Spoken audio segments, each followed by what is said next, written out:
Happy Friday. We hope you all had a great 4th of July and that you at least took a few minutes to honor the history of our once great nation that we hope Trump is going to make great again when you were doing your celebration. And so, Stephanie, speaking of Trump, like on Monday, we talked about a bunch of Supreme Court rulings and how they were expected to rule on Trump's presidential immunity case later in the day.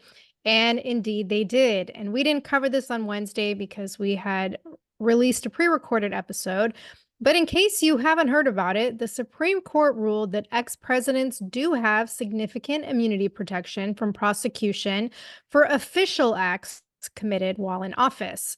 So, of course, the sheep on the left immediately lost their fucking minds as soon as this came out. AOC was calling for Supreme Court justices to be impeached. People were calling for Trump's assassination. Biden said it was a dangerous precedent and that now this means there's no limit on what a president can do.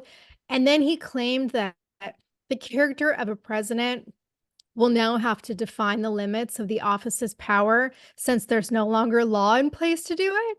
And he said, quote, I know I will respect the limits of presidential power as I have for 3.5 years, end quote. No, you've just been losing your faculties and making a mockery of the country on the world stage for the past 3.5 years, and you have no fucking idea where you even are 90% of the time. But Stephanie, as good as some of these comments are, I'm sure you must have seen some really good shit of these leftist meltdowns on TikTok. Oh, yeah. It is taking TikTok by storm. So there's two clips that have gone viral that everyone is sharing.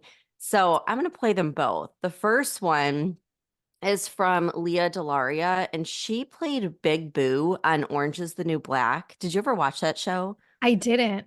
I heard it was good. I've never It seen was it. such a good show, and I loved Big Boo. And so now I'm really disappointed because she was amazing on that show, but it looks like she came down with a case of Trump derangement syndrome. So listen to this clip that she posted on social media that has just gone like crazy viral. Uncle Thomas, fuck you. Joe, you now have the right to take that bitch Trump out. Take him out, Joe. If he was Hitler and this was 1940, you'd take him out. Well, he is Hitler and this is 1940. Take him the fuck out. Okay, so it's 1940, I guess. So Oh there my was that. God. Yeah, Okay. like These literally. people are delusional. Well, I know. And like literally like calling for an ex-president and the leading presidential candidate to be murdered just sounds like a bad idea. I mean, I wouldn't do that for Biden, but these people are crazy. But this one's even better. Okay, so there is this liberal Trump hating activist. His name is Harry Sisson. And this guy is all over TikTok. And so he posted, I guess, on X, he posted, quote, according to the Supreme Court, Biden could send in SEAL Team 6 to take all of them out. He could send in the military to take out Trump. Well, guess what? Karma is a bitch because I want you to listen to what Trump's campaign people responded with. So take a listen to this. Trump's campaign manager just threatened me on social media. I'm not joking. Hey, Harry, Trump campaign here. Look, I know you've got to be smarter than this. So what you're trying to imply here is that Chris gave a threat towards you, when in fact, we all know what Chris meant by that. And what is going to happen is within the next 72 hours of you making that ridiculous emotional tweet, you will have a visit from the U.S. Secret Service. Now, you may think that's no big deal, and you're not going to be charged with anything more than likely. However, allow me to explain to you what you can expect next. You see what I'm asked? I always describe the U.S. Secret Service as being the most powerful entity within the U.S. government. Now, they are absolutely tasked with some of the hardest work of any individual in the government. And they will absolutely protect whomever their protectee is, despite their own political beliefs, their bias, or anything else that may come in and interfere with that. You may not think anything is wrong with that tweet because you're likely not going to be charged, right? But you're going to end up on a list. And what that list is going to do is absolutely prevent you from ever visiting your friend Joe Biden again, whether he is in office or post presidency. It's going to keep you from entering any federal building in Washington, D.C., or anywhere else in this country where an elected official is at the time of your visit. TSA pre check, regular TSA check, expedited passport, expedited reentry, global entry. All of that, my friends, you're going to have a little bit of an issue with it. So you could essentially kiss your activist career goodbye. Because even if the Democrats love you and they want you, you're not going to be allowed around any of them. And to stop and think that you made all of this happen because you were unable to contain your emotions, you went on Twitter and you made a tweet that implied or incited violence against the former president of the United States. You did all of this without even making any sense because the ruling by the Supreme Court doesn't even define what is within the scope of official duties. The Supreme Court themselves even said that needs to be defined by the lower courts. So what you stated here is absolutely asinine, but yet you couldn't hold your emotions. You had to run to Twitter, you had to run your mouth, and you had to lose all control just for a couple of clicks and views. I thought that was such a good comeback. I love And that. Yeah. it's so true. It's like everything is so emotional and like not founded in reason. Like he said, they want the lower courts to decide what's within the scope. So they're like coming up with all these crazy accusations that aren't even founded in reality. Just like they keep saying how Trump is the, author of Project 2025 when he literally Right. has like He's nothing to not. do with it. So it's just ridiculous, but I think that's hilarious that now this guy is on that list and now he gets to experience what all the January 6ers have to experience every time they want to fly or go in a government building. So yeah, karma's a bitch, Harry Sisson. Oh my gosh. And like, it's just crazy because getting back to like Big Boo or Leah or whatever her name is, it's like if you call for fair elections and you question the legitimacy of elections, right? The left calls you a MAGA extremist and you're the biggest domestic threat to democracy, according to Homeland Security. But you can literally call for Trump's assassination, and that's perfectly okay. In fact, according to the twisted left, by calling for the death of a leading political candidate, you're actually saving democracy. And you know what? By censoring half of America, that's saving democracy too. It's like you have to be so ignorant or just in complete denial to not see the hypocrisy and constantly bringing up January 6th and how like the right was chanting hang Pence or like whatever it was they were saying. But then the left asks for Trump to be killed and they like think it's cute. They think it's like totally justified. And I mean it's just so ridiculous, but I must say I am thoroughly enjoying seeing them panic. Like after everything they did over the past 4 years to patriotic Americans, they deserve to panic. They deserve everything that's coming to them. Yeah, it's just like when, the Roe v. Wade decision came out, right? And the left just like lost their minds. They have no idea what it actually means because they don't pay attention to what the ruling was. And like with this ruling, it doesn't mean that Trump is cleared of charges yet. All it means, like you said, is that the case is going back to the lower court to make that determination about whether Trump was acting in an official or unofficial capacity, right?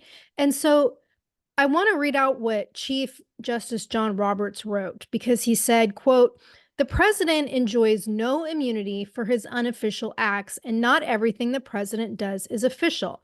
The president is not above the law, but Congress may not criminalize the president's conduct in carrying out the responsibilities of the executive branch under the Constitution.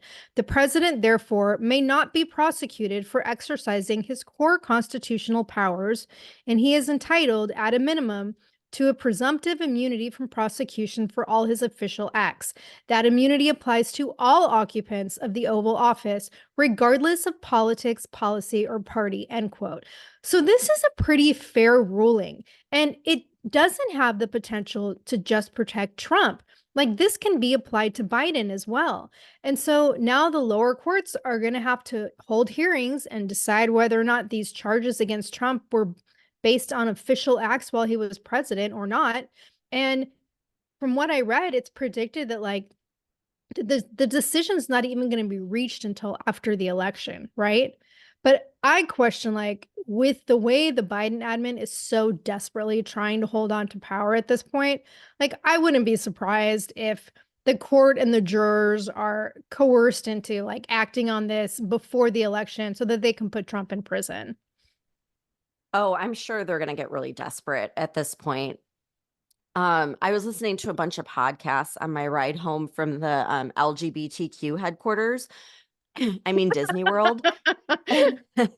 And I heard some really interesting arguments from attorneys.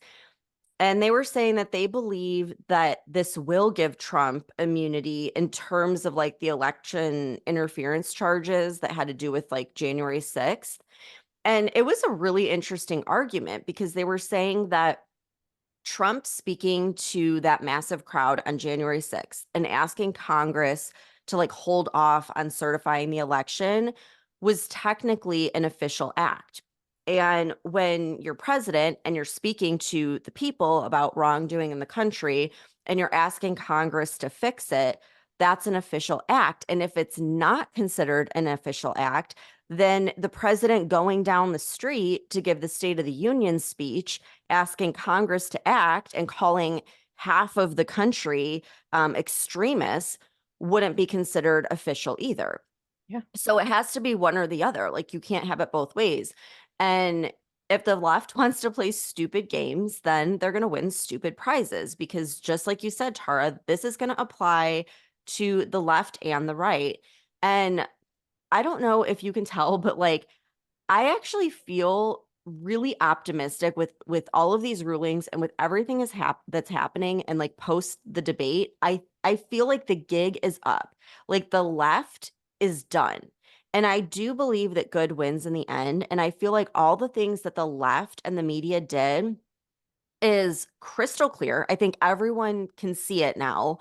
And I think justice is going to bite them in the ass because they've destroyed the country, but they've also destroyed their party in the making. Like after the debate and these Supreme Court rulings, it highlights all of the lies that they've been telling the American people and how they've been covering for a president who's mentally gone. And they've basically just let the extremists in their party take over and wreak havoc. And I do believe justice is starting to be served, beginning with clearing Trump from these ridiculous charges. And even in the Stormy Daniels case, Judge Merchan is like shitting his pants. Okay. So after this latest Supreme Court ruling, Trump's attorneys immediately asked the court to allow them to file a motion to overturn the verdict. And Trump's attorneys, Todd Blanche and Emil Bove, said that their motion will argue that based on the Supreme Court's decision, prosecutors should not have been allowed to introduce evidence about official acts that Trump took while in office. And so in a brief response, Merchan approved the proposed schedule and wrote that he'll render a decision on Trump's motion on September 6th. So this is like, what, 2 months later than originally set. And he set a new sentencing date of September 18th, but said if such is still necessary. And so I think that we're going to start seeing these cases fall apart because all of these charges and all of the evidence and everything that they brought against Trump, they now have to go through all of that to see what would be considered official and what wouldn't. And I just think like it's going to completely unravel everything they had set up to put him in prison. You mean like the Biden admin is unraveling? Exactly. Because as we talked about earlier this week, like ever since the debate, the rats are jumping ship with their loyalty to Biden. I think 2 Democrat Congress members have publicly declared no confidence in Biden this week. On Wednesday, it was reported by multiple sources that at least 25 frontline Democrats in Congress are now prepared to demand that he withdraw from the election if he, quote, seems shaky in coming days, end quote. Wisconsin Senator Tammy Baldwin reportedly refused to join Biden for his campaign visit to Madison, which I believe is taking place today. But of course, you've got the diehards like Pelosi and Kamala and KJP, and they just continue to state that they're in full support of Biden staying in the race, even though they are publicly acknowledging his cognitive decline. And so I haven't played a good clip from KJP in a while, and I've got 2 I want to play here right now. And these are both from her being questioned after Biden's performance at the debates. The president saying, I am not a young man. I'm not as a smooth talker as I used to be. I don't walk as easily as I used to. I don't debate as well as I used to. I mean, the president is admitting and saying, and this is not the first time, right? He's talked about his age. He's joked about his age many times before. And so you heard that directly from, and we are acknowledging what people are seeing. Let's get some. So she's acknowledging what people are seeing, right? And now I want to play this other clip. And this was, I believe, from yesterday. The American people first, and delivering for them. Can you also clarify Simon's question? Sure. I mean, how is it that the president was still tired 12 days after returning from Europe, had a cold, but then went to the Waffle House, and then the following day staged such a huge comeback that he gave those North Carolina remarks? Like, help us understand. Have you had a cold before? Of course it has. Okay, so you probably, well, come on, Jackie. Let's be let's be. Days after he returned them. But And you also, jet lag yesterday. hold on a second. There's a cold, there's a jet lag. You combine that. He continues to work on for the American people day in and day out around the clock. Things happen. And the cold thing is something that you all pointed out during his debate. We didn't even point that out. You all pointed out when you heard his voice being hoarse, because he knew he had to push through. He knew he has to power through. That's what presidents do. If you care about this country, you don't care about yourself. You care about the American people. You care about delivering for this country. You care about how you're going to continue to work every day in and day out. You push through. We've all do that. Because all these Democrats who are saying they want to see him. Push through, Stephanie. So is he just going to push through the next 4 years? Like, he can't even push through one debate? Like, give me a break.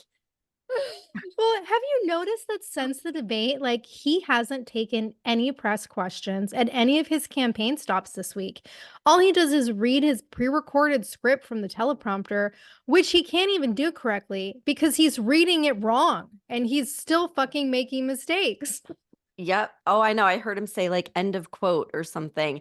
But I did hear there were a lot of reporters going at KJP and they were like, he's 30 steps away. Why not just have him come out right now and talk to us? And then one reporter's like, if he's even awake, like they're turning on him, you know? But I saw him give a speech. I think it was the day after where he seemed hopped up again on whatever drugs they're giving him. And like TikTok was having a field day with it because it appeared that he had tanner on his face because his face was like orange, like Trump's. And the night before in the debate, he was like so pale. And then the next day, all of a sudden, he's like orange. So everyone was like laughing and just like, what is happening here?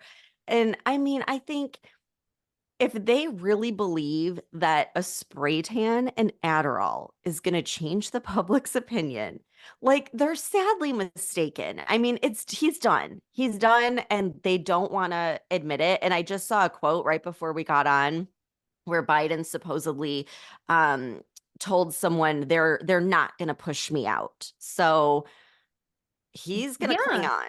Exactly. He is still continuing to defend himself and he's like refusing to step down from this race. But then is that the case? Because I keep seeing so much mixed information. You know, he's publicly stating that he's still in it. And when he was in North Carolina earlier this week, he said something about how like he wouldn't be running again if he didn't believe with all his heart and soul that he could do the job. And I think this was one of his Adderall moments. But like things change by the hour. Like this might be a different story before this episode even airs because he's been meeting with people left and right trying to save himself. He met with Democratic members of Congress on Wednesday and tried to convince them he's doing fine and told them he had a medical exam earlier in the week and the doctor gave him a thumbs up. And then yesterday he had an emergency meeting with Democrat governors, and I guess it turned into a shit show because Hochul, whatever the fuck you say her name, the governor of New York, she said like that they all unanimously supported him. So then several other Democratic governors stood up and they denied that. And they said they don't believe he can beat Trump. So they don't support his campaign. And Hochul had no right to speak for them. But you know who was there, Stephanie? It was Newsom.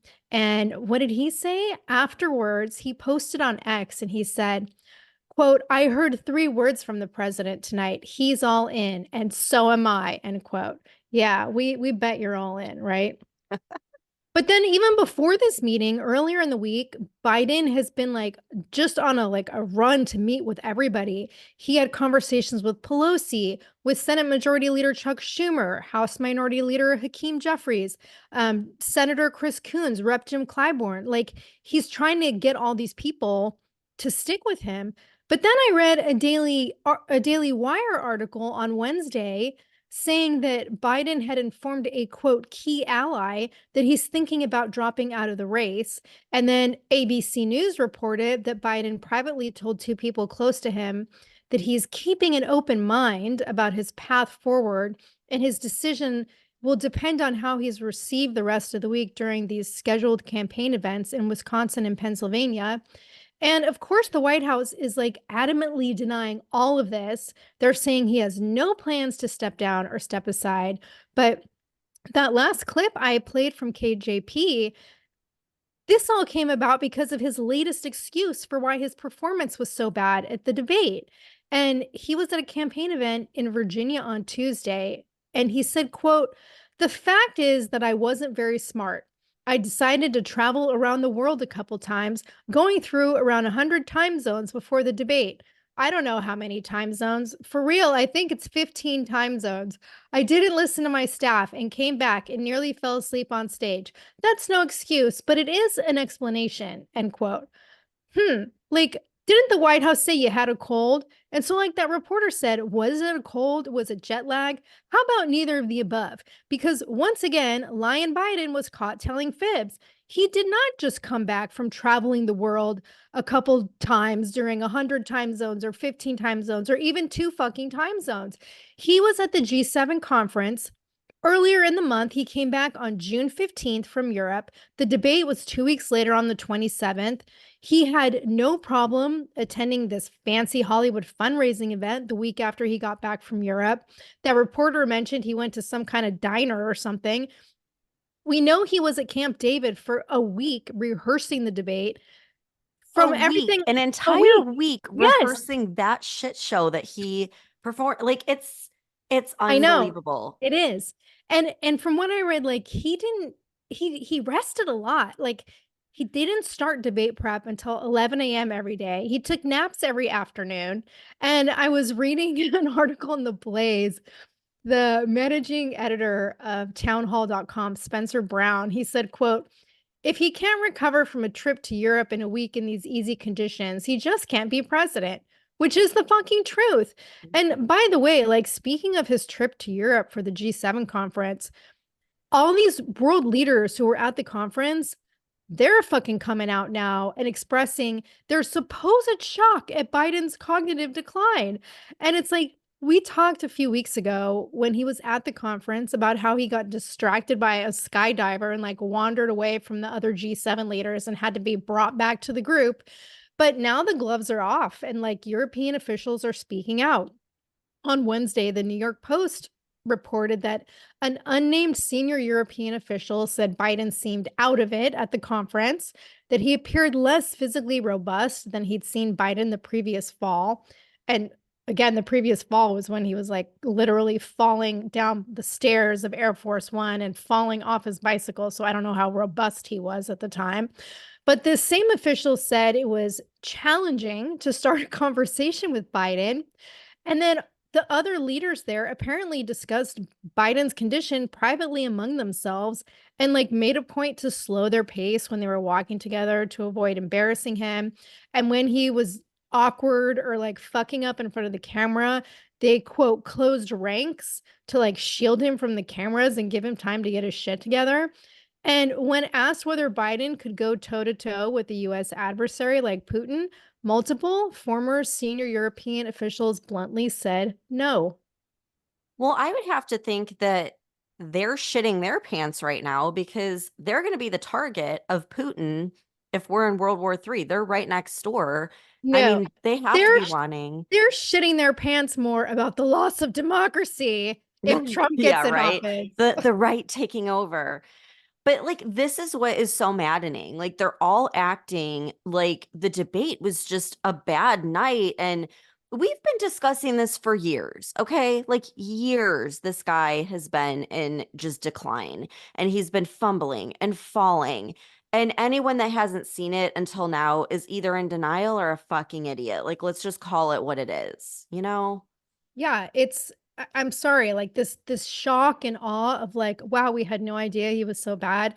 Shut the fuck up. Like, you're all Yeah, liars. You're all right. fucking liars. And so, since we're on the topic of Europe and the democracy, I want to switch gears and bring attention to what's been happening in Europe this week because I think we're going to start seeing some very similar shit in the next few months in America as we get closer to the election. So, we mentioned a few weeks ago after the EU Parliament elections that there was this big shift to right wing leaders. And even though it's not going to immediately change anything in Europe, it was a really big deal because it's the most conservative shift the EU has ever seen. And when it happened, one of the biggest upsets was in France, with the right wing National Rally Party gaining more popularity than the current, like, centrist left ruling party. So the French president, Macron, he panicked, almost immediately dissolved the state cabinet, and called for snap elections. Well, those elections started this past Sunday, and it has been a complete shit show ever since. When the first round of election results were released on Sunday, the National Rally Party, which is headed by Marine Le Pen, they took 33% of the vote, and the left went into a tailspin. As soon as the results came in, tens of thousands of left wing rioters flooded the streets of Paris on Sunday night in opposition to this victory. They went full on Antifa style, smashing windows, vandalizing government property and historical monuments, launching fireworks in the streets, setting cars and buildings on fire. Riot police had to come in and like tear gas everybody, which frankly is what they need to do in the fucking United States. But my point here is that the left immediately went into riot mode, just like they do in America when things don't go their way. And then Macron made a bold move in government. So there's a bunch of different parties in France. And like in the US, where we have Congress, it's traditionally Democrat or Republican. Well, in France, they have multiple different party members in their parliament. And before the snap elections, several of the left-leaning groups, they created like a united front and they called it the New Popular Front Alliance. And so since all these little groups came together, they took second place in this first election round and got 28% of the vote. Well, the incumbent centrist party barely got 20% of the vote. Now, if the National Rally Party wins the overall election, it would be France's first right wing government since World War II. So the panic is real, right? With all these fucking leftists. So, what did Macron do in response to this upset to prevent the populist movement from gaining power? He convinced 200 candidates from the left wing alliance and his own party to pull out of the election after this first round of results on Sunday to prevent the right from having a majority of seats in the National Assembly and coming into power. So, what this means is they're withdrawing candidates from these like 3 and 4-way contests to ensure that the remaining candidate that is challenging the candidate on the right in each constituency has the best chance of winning in the second round of polling, which is going to be this Sunday. And so, with all of these candidates now pulling out of the race, it's predicted that this is, going to majorly shift the numbers, and the National Rally Party's chances of winning are now pretty low. So, like, Stephanie, this is straight up sabotage and corruption. Like, this is crazy. Oh, yeah, it's an act of desperation for sure. And I feel like that's when people start revolting. Like when these dictators refuse to give up power and listen to the will of the people, then the country's fallen. It's under an what do you call it? Authoritarian regime. I said it. But like this really freaks me out because don't you feel like this is just foreshadowing what's going to happen here in a few months? Like they're going to Yeah. pull all kinds of crazy shit to try to win. And then if they don't, there's going to be riots.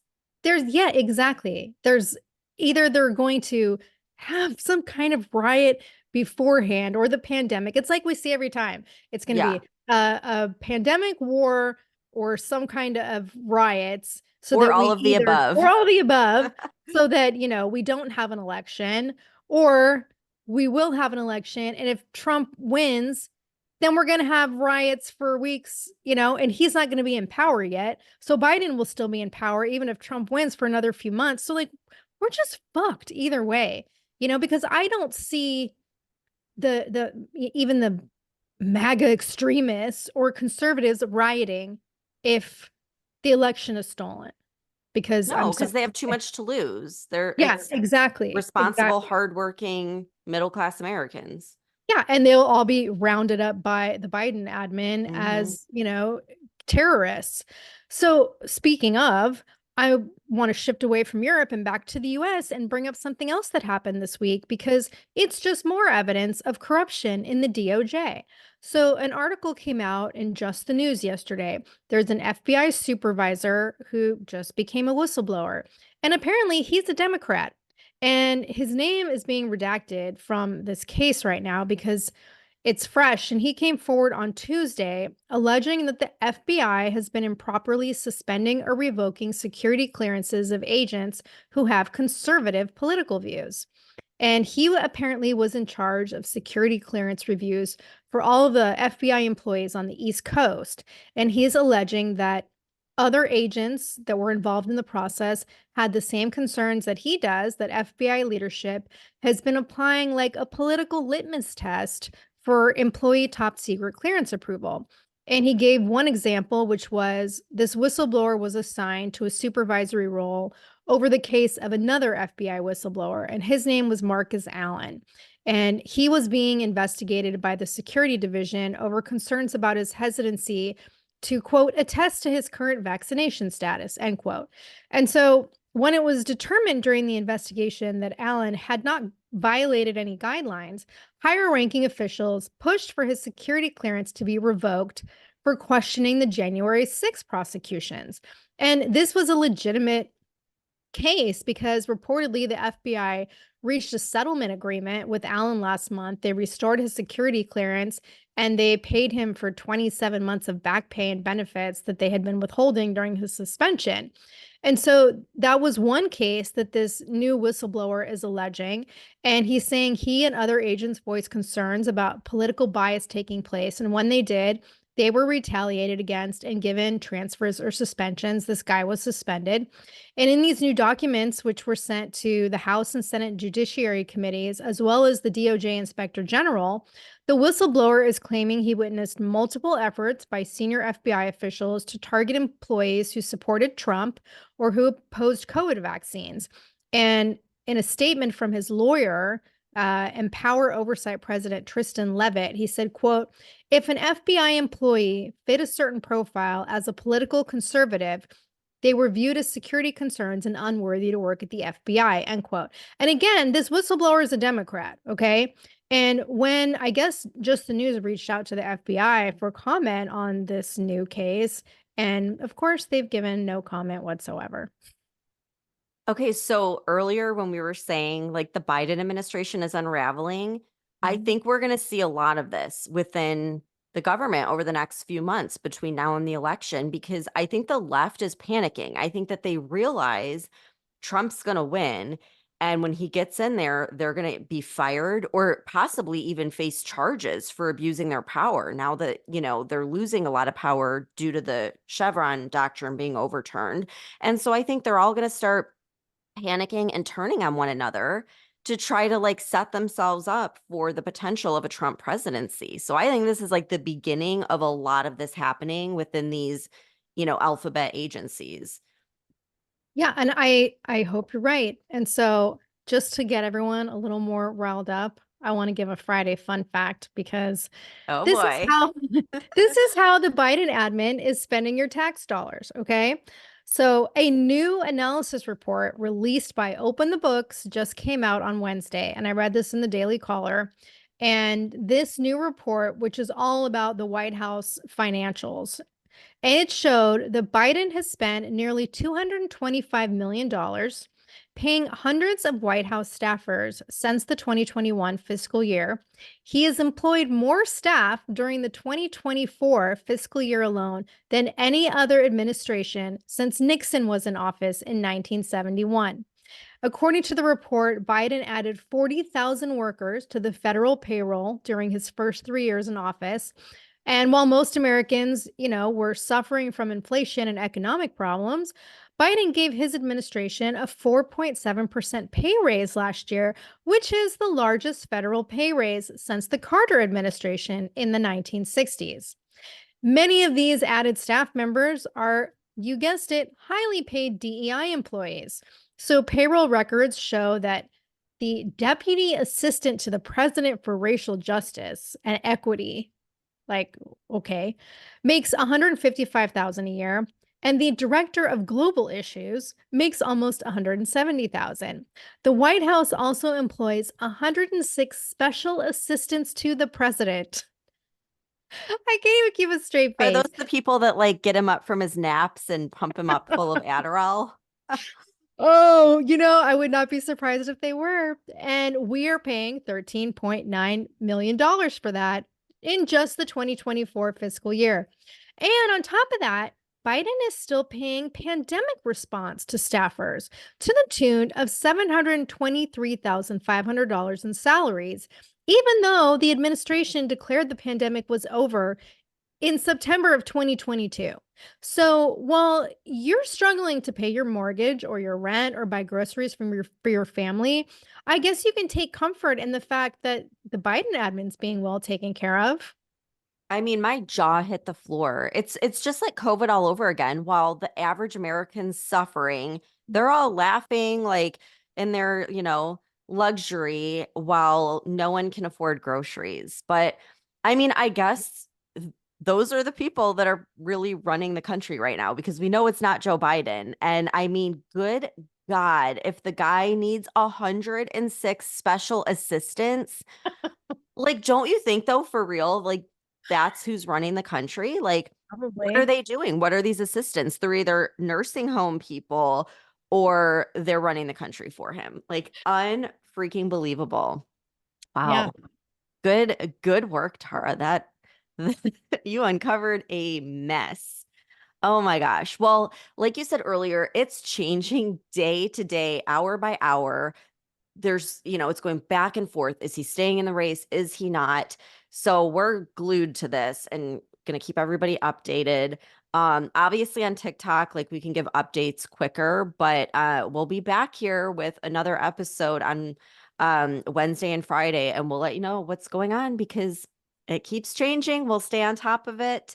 But I hope everyone has a great day and thanks for tuning in.